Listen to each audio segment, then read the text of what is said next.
九十论，九十论是教示佛法生命观的法理之一。九十论原本是印度大乘佛教学派的唯识学派瑜伽行派所立的法理，后为天台宗所继承。日莲大圣人也应用此法理。天台宗、华严宗等就生命认识事物的作用即是而做的9种区分，又谓其第九识。识是意为认出对象，察知其异同，并与分别理解的心智作用。此外也意为依认识而显现的表象，又意为认识的主体。9种是为眼识、耳识、鼻识、舌识、身识等源自5种感官作用的5识，在内面反复捕捉5识知觉的思考、感情等作用，即做梦、想象过去或未来等，与5识不具直接关系的独立作用。即第6识的意识 Manophenana， 有意识又无意识，常将第8识的阿赖耶识执着为自身我的根底自我意识，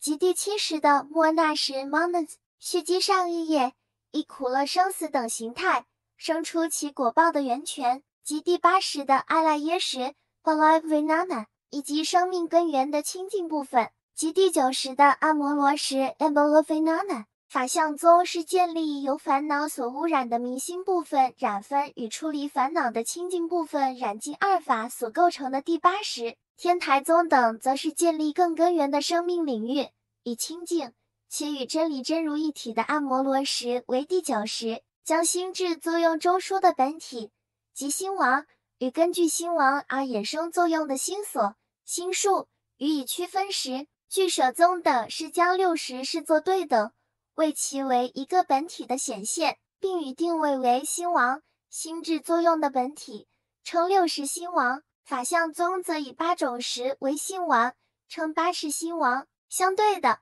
天台宗等是以第9识为生命作用的中枢，称为心王。此与佛证悟的真实即真如为一体，故称9识心王真如。第9识是佛所悟的真如净牙的识，所以天台大师在金光明玄义上卷大正第39卷第4页定位为佛识。此第9识是贯通万物本性的物质法性所显现物的境地，法性与第9识一体，故称9识法性。